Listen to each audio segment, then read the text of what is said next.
about Vergil Ortiz. Calls out Tyzu or Jermell Charlo. I think he could forget about Jermell Charlo. I think Charlo still holds the WBC for now, maybe the WBA. I think he got stripped of the IBF, WBO, so he might hold to it. He's still a lineal champion, but obviously everything that's been said against him is alleged. So I don't speak on that. I ain't speaking on Big Baby. Don't care to speak on that type of stuff. I'm good at this point, but yeah, you might not see him in the ring again, to be honest. I know boxing really don't have a governor system and all that, a national or international governing body and all that type stuff, but he may not fight again, you know. And I'll say this, that wasn't the first time he was accused of those acts before.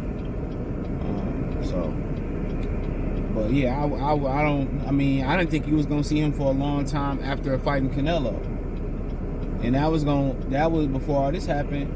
You know, I knew you wasn't gonna see him when he won undisputed and then come back for over a year, and then one trying to fight Tyzu, claiming his hand hurt, and he said he made $10 million because of a clause in his contract.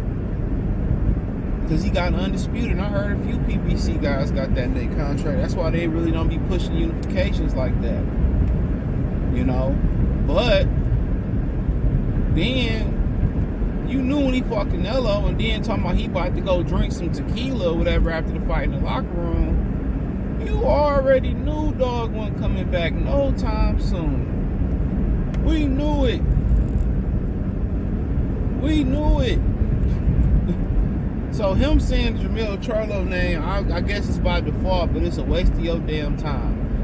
You know what's so funny? He said it's nothing personal, because he know he gonna yell and scream and get all over emotional, because fighters do what fighters do. They call out the guy in the division they want to fight. They call out the lineal guy. They call out the title holders, the champion, and he like to get over emotional. You know. So he's like, I'm just being respectful, man. Fuck all that, nigga. Kick the door in, wave the fofo. You know, you can't be respectful with ignorance. Either you got to ignore it, or you got to kick the door in with the guns ablazing. What Biggie say? Your guns is raising, my guns is blazing.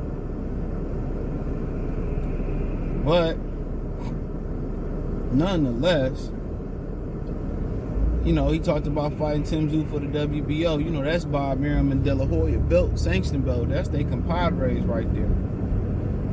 And I got to see what he looked like versus Frederick Lawson. I don't think fighting Frederick Lawson entitles you to a title shot. And I did a video on Thursday or Friday, excuse me.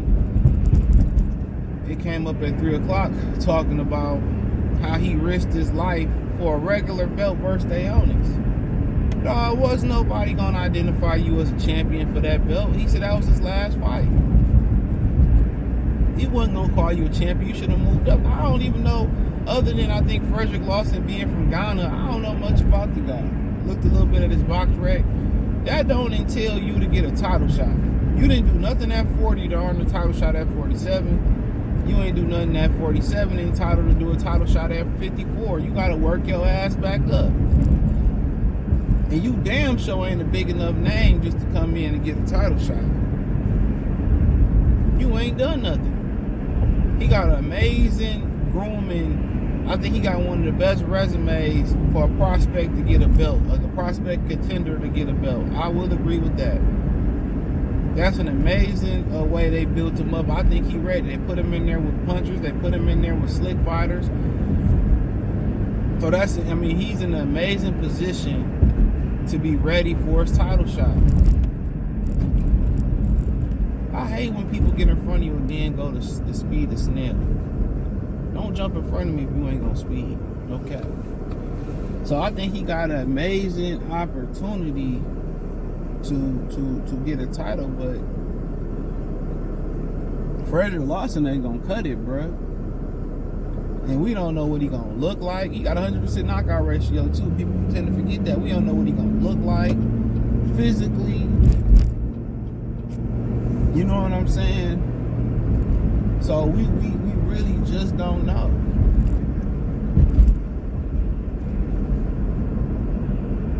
We don't know. So if he look good, cool. He look physically. I think you just looking for him to be physically good. Take the body shots, his conditioning, the head shots. He said he feel great, and I would love to see him fight Tim Tszyu, but not the next fight. I don't think he's ready for that. Fight somebody that's like, you know what I'm saying? I understand. I definitely agree with you fighting the caliber of fighter and Frederick Lawson next. I definitely agree with it. But then I think you need to go out there and fight somebody else.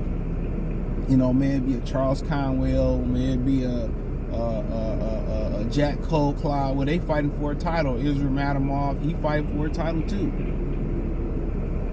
So maybe it'd be a Brian Mendoza.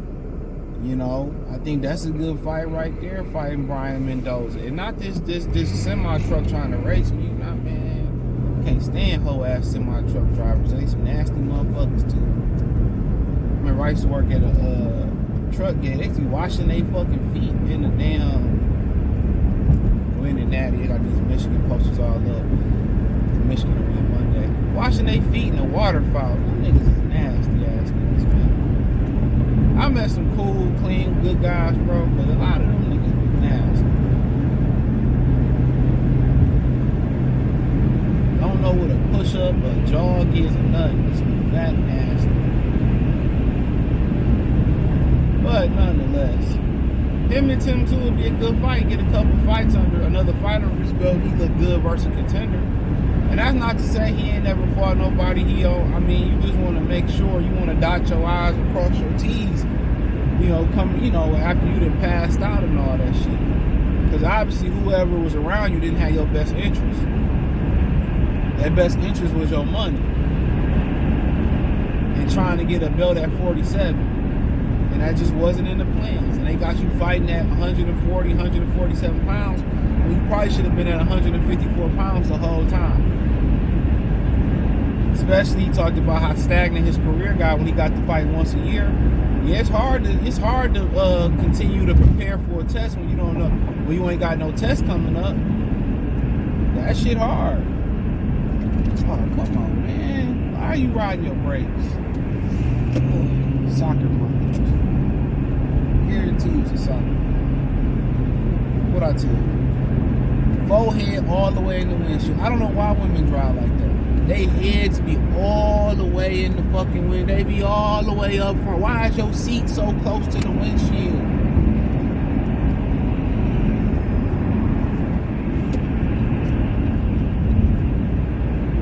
Tell me why. But yeah, him and Tim Tszyu, that's a good fight. I just want to make sure he properly ready. You know, Mendoza fight would be a good one. Fondora, I don't even know where the hell he at. You know what I'm saying? We don't even know where Fondora at.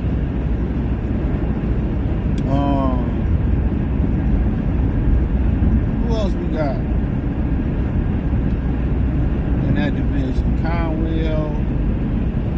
Oh, Lubin. Brian Castanos would be a really good fight for him. So yeah, there's some good contenders out there to get a belt. So, but he's a very talented fighter, can punch, and you know what I'm saying. You know, he putting him in there with different styles. So yeah, I wish him nothing but the best. So, you know, but yeah, he need a contender after this. Then you go get a belt, not just to say you didn't earn it or because you got the division, just because of your health situation. Whoever was allowing him to suck down to that weight and kill himself like that, all they cared about was the monetary things that came with that welterweight fight. And money done got, have your mind strictly on money and got a lot of people in big trouble. And I'm guilty of it.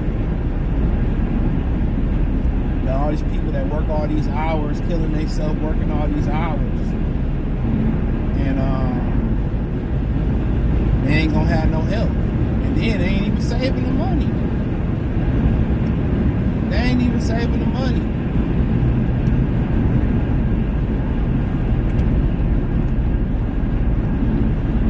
So you ain't saving the money.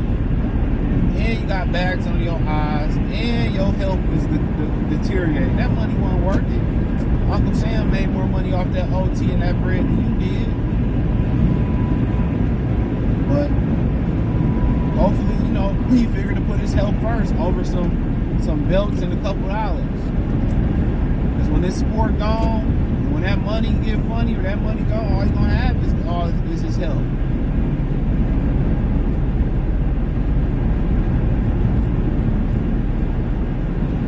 That's all he's gonna have. So, yeah, but him and Tyzu will be a good fight. You know, he can take the punishment, which I don't really have no doubt that he can take the punishment. He can take the punishment. It's gonna be a barn burner.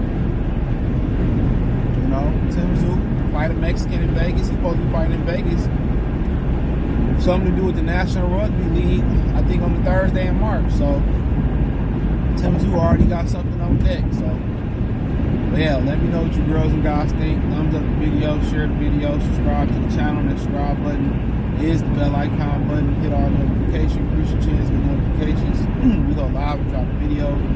Financially, you want to support the channel, Cash App, $CJ Good313, Venmo CJ Good313, PayPal link in the description. Hit the link tree, find me on Twitter, Instagram, Spotify, Anchor, Cash App, Venmo, PayPal, Apple Podcast, Google Podcast, the whole nine. Appreciate the love and support.